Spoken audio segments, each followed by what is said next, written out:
सामाजिक कुरीतियों की बात कर रही थी हमारी बहन जी। आज हमारी मातृशक्ति यहां बैठी हुई है। मैं 2-3 उदाहरण आपके बीच में दूंगा, समय मेरे पास में ज्यादा नहीं है, और ऐसे उदाहरण दूंगा जो आपको बिल्कुल लगेगा कि हाँ ये बात बहुत अच्छी आपने बताई स्वामी जी। आर्य समाज, आपके घरौना में आर्य समाज की बहुत बड़ी प्रॉपर्टी है ना। आर्य समाजों ने खरीदी थी या लोगों ने दान दी थी? दान दी ना लोगों ने। और केवल घरौना के अंदर ही नहीं, भारत देश के अंदर कोई ऐसा शहर नहीं है जहां आर्य समाज की प्रॉपर्टी ना हो। और छोटी मोटी संख्या में नहीं, लोगों ने बाग लोगों ने एकड़ की एकड़ जमीनें दान दे दी। क्यों दी? लोगों ने आर्य समाजियों के जीवन को देखा था, लोगों ने आर्य समाज के कार्यों को देखा था कि यह संगठन है जो देश को बचा सकता है, यह संगठन है जो मानवता की सच्ची सेवा का काम कर रहा है। तो लोगों ने अपना सर्वस्व न्यौछावर कर दिया आर्य समाज के लिए। मैं आपको बताना चाहता हूं, देखो आर्य समाज को समझो। आर्य समाज क्या है? आर्य समाज कोई मत मजहब संप्रदाय का नाम नहीं है। जैसे ब्रह्मा कुमारी, धन सदगुरु, राधा स्वामी जैसे अन्य मत पंथ चल रहे हैं, उस प्रकार का आर्य समाज कोई मत पंथ नहीं है। आर्य समाज एक आंदोलन है, एक क्रांतिकारी आंदोलन, जिसने दुनिया को एक दिशा दी है। हमारे सनातन धर्म पर जब जब आक्रमण आए, तब तब उन आक्रमणों के सामने अपना सीना अड़ाया आर्य समाज ने आकर के। हर संघर्ष में आर्य समाज सामने रहा है। सामाजिक कुरीतियों की मैं बात करूं, इस देश में इतनी भयानक कुप्रथाएं चल रही थी, इतनी भयानक कुरीतियां चल रही थी। उन कुरीतियों के खिलाफ यदि सबसे पहले किसी ने अपनी आवाज बुलंद की तो उस संगठन का नाम है आर्य समाज। आपको पता है इस देश में सती प्रथा जैसी गंदी परंपरा थी। सती प्रथा का नाम आप जानते हैं? इस देश में बाल विवाह जैसी गंदी प्रथा थी। और बाल विवाह छोटे छोटे बच्चों का नहीं है, बाल विवाह गर्भ के अंदर भी हो जाया करता था। 2 महिला गर्भवती हैं और वो आपस में सखी हैं, तो कहती थी कि बहन जब मेरे गर्भ से बेटा हो जाए और तेरे गर्भ से बेटी हो जाए, या मेरे गर्भ से बेटी तेरे गर्भ से बेटा हो जाए, दोनों का रिश्ता पक्का। बच्चे पैदा नहीं हुए, रिश्ते पहले ही पक्के हो जाते थे। मूर्खता देखो सनातन धर्म में कितनी ज्यादा अज्ञानता फैल चुकी थी। अच्छा फिर क्या हुआ? बच्चे, चलो एक पर लड़का हो गया, एक पर लड़की हो गई। दुर्भाग्य से वो लड़का छोटा बचपन में 2-3 साल का ही चल बसा। अब जो बच्ची है उसको बेचारी को यह भी नहीं पता कि मेरी शादी हो गई, लेकिन वो तो विधवा हो गई। गर्भ में माता पिता ने शादी कर दी थी, अब क्या करेगी? वो तो विधवा हो गई। और उस विधवा का मुंह देखना इस देश में पाप समझा जाता था। याद रखो इस बात को। आचार्य चतुर्सेन ने एक पुस्तक लिखी है सोमनाथ, पढ़ करके देखना, रोंगटे खड़े हो जाएंगे। आचार्य चतुर्सेन जैसा व्यक्ति लिख रहा है कि बाल विधवा छोटी बच्ची यदि अपने मां के सामने आ जाती थी और मां यदि श्रृंगार कर रही होती थी और उसकी विधवा बेटी मां की आंखों के सामने आ जाए, तो मां उस बेटी को दुत्कार करके फटकार करके भगा देती थी, अपना नाक मुंह सुकोड़ लेती थी। अरे इस विधवा ने सुबह सुबह मेरा मुंह देख लिया, पता नहीं मेरे साथ में क्या होगा।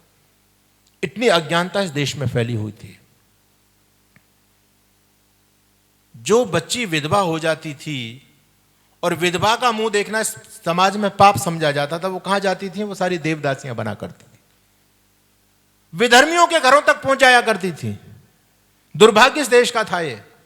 किसने चिंतन किया, किसको फिक्र हुई कि हम अपनी मातृशक्ति का उद्धार करेंगे? कहना बहुत सरल है, कहना बहुत सरल है कि मातृशक्ति का उद्धार होना चाहिए, स्त्री को भी मुख्य भूमिका में लाना चाहिए, लेकिन करेगा कौन? कहने से हो जाएगा क्या उद्धार? आर्य समाजी लोगों के जीवन बोला करते थे। जब आर्य समाज ने सती प्रथा को पाबंद कराया, बाल विवाह बंद कराए, लेकिन जो विधवा हो जाती थी उनको कोई स्वीकार करने के लिए तैयार नहीं होता था उस समय।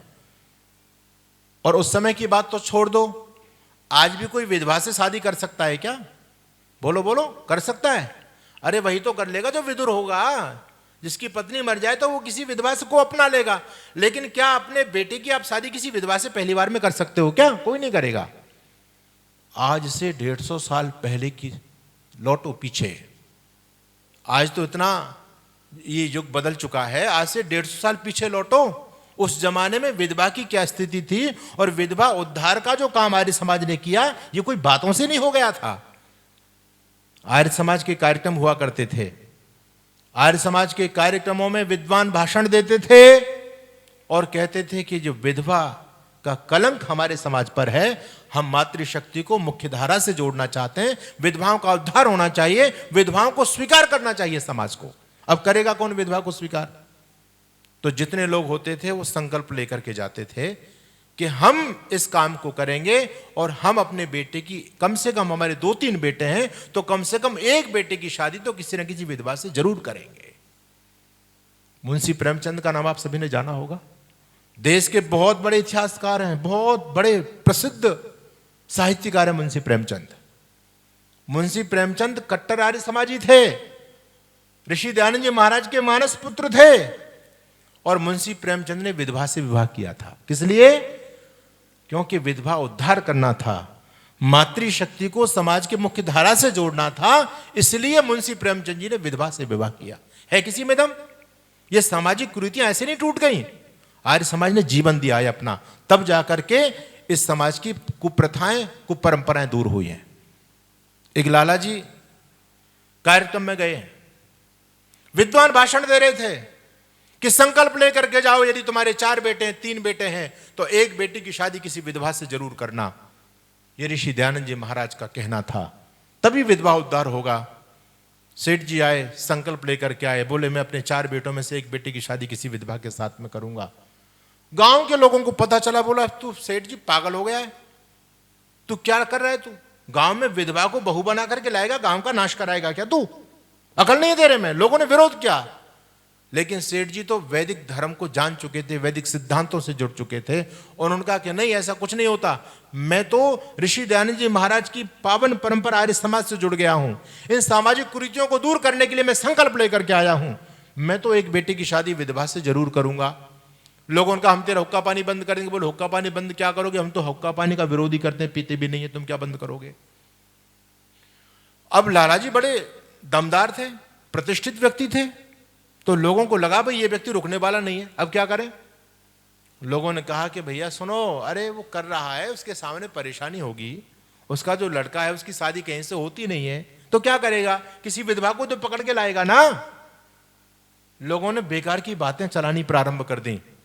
लाला जी को जब पता चला कि मेरे गांव में मेरे खिलाफ ऐसी ऐसी बातें चल रही हैं कि लाला के लड़के की शादी नहीं होती, काला कलूटा है, इसलिए किसी विधवा को लेकर के बहू बना करके लेके आना चाहता है, लाला जी ने पूरे गांव को जोड़ा माताओं बहनों, और लाला जी पूरी पंचायत में खड़े हो गए। 4 बेटे उनके पास में खड़े थे। कहा कि मैंने सुना है गांव के लोग, मेरे क्षेत्र के लोग मेरे बारे में ऐसा ऐसा बोल रहे हैं, अगर आप ऐसा मानते हैं कि मेरे बेटे की शादी नहीं हो रही, मेरा बेटा काला है, कुरूप है, इसलिए मैं किसी विधवा से शादी कर रहा हूं, तो मेरे ये 4 बेटे खड़े हुए हैं, इन 4 बेटों में जो सबसे सुंदर बेटा हो, सबसे ज्यादा जिसकी हाइट हो, उस बेटे पर आप हाथ रख दो, मैं उसी बेटे की शादी किसी विधवा के साथ में करूंगा। जिस बेटे की हाइट लगभग 6 फीट से ज्यादा थी, लाला जी ने कहा ये मेरा बेटा है, ये देखो 4 बेटों में सबसे सुंदर है, इसकी हाइट सबसे अच्छी है, मैं इसी बेटे की शादी विधवा से करूंगा। बंधुओं, ये आर्य समाज है, ये आर्य समाज के सेवा का अध्याय है, ये आर्य समाज के त्याग का अध्याय है, तब जाकर के आर्य समाज आगे बढ़ा था। आर्य समाजों की कथनी करनी में अंतर नहीं था। कितना बड़ा काम आर्य समाज ने किया है, सोचिए। 100 से अधिक देशों में देखा जाने वाला, सर्वाधिक लोकप्रिय और सबसे अधिक फॉलोअर्स के साथ पूरी दुनिया में आर्य समाज के विचारों का प्रचार करने वाला एकमात्र चैनल वैदिक प्रचार।